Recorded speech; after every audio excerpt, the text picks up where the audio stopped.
Hello everyone.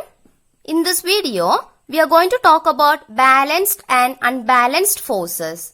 But before that, let us define the term force which you have already studied in your earlier classes. In simple words, we can say that force is a push or a pull on an object. Force can change the speed of a moving object. Force can change the direction of motion, shape and size of objects, etc.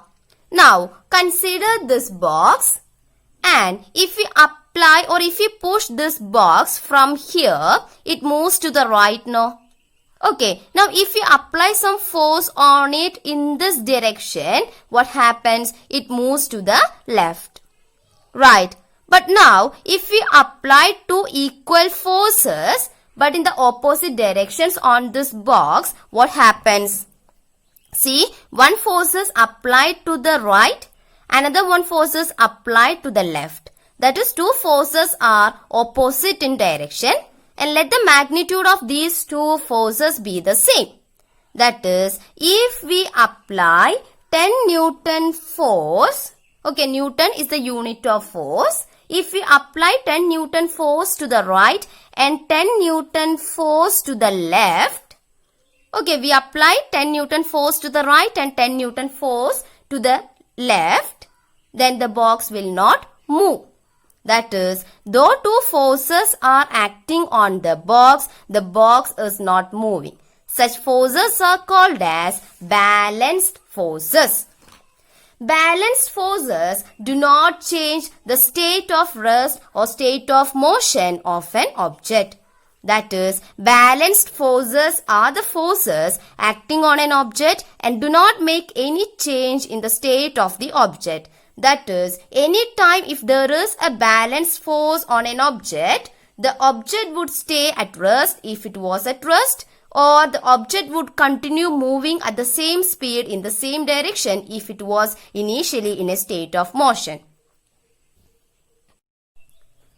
Now, consider the situation in which two forces are acting on this box in the opposite directions, but the forces are of different magnitudes. That is, here you can see that a 10 Newton force acts to the right and a 7 Newton force acts to the left.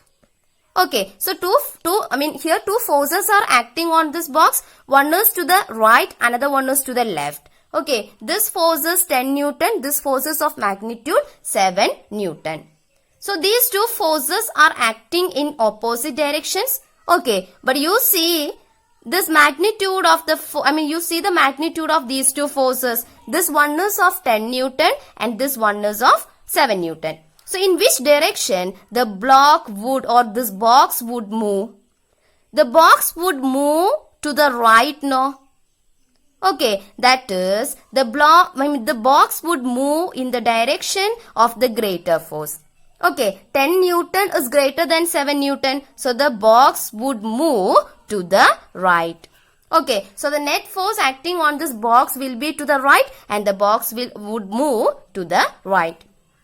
That is, here the two forces are not balanced, or we can say that there is an unbalanced force acts on this object or on this box in the direction the block moves.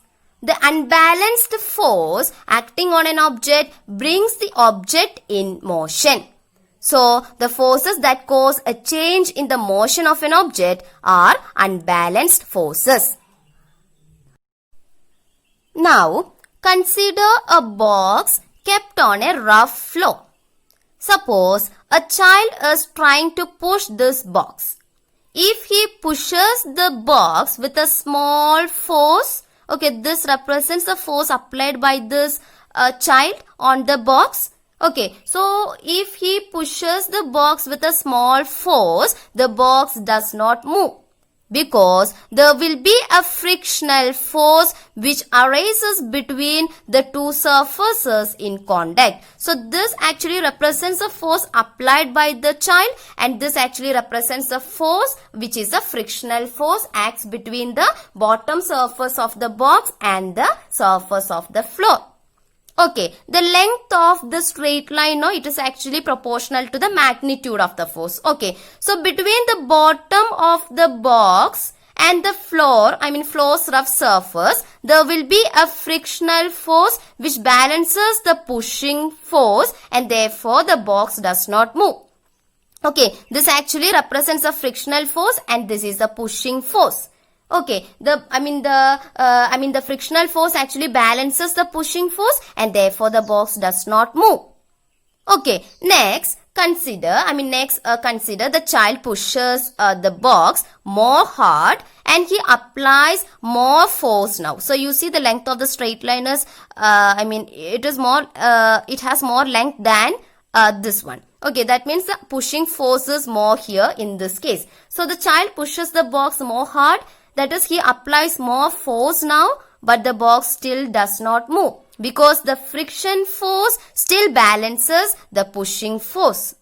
Okay, now again, the child pushes this box harder. That is, this time he applies more force than these two cases or these two applied forces, so that the pushing force becomes bigger than the friction force. Okay, this represents a friction force and this represents a pushing force. So in this case, when he applies more force on this box, that is when he pushes this box even more harder, so that the pushing force becomes bigger than the friction force, what happens? There will be a net force, an unbalanced force which acts in the direction of greater force. So the unbalanced force acts in this direction and the box, okay, there will be a net force. You see, if this is of 10 Newton, just imagine this is of 4 Newton.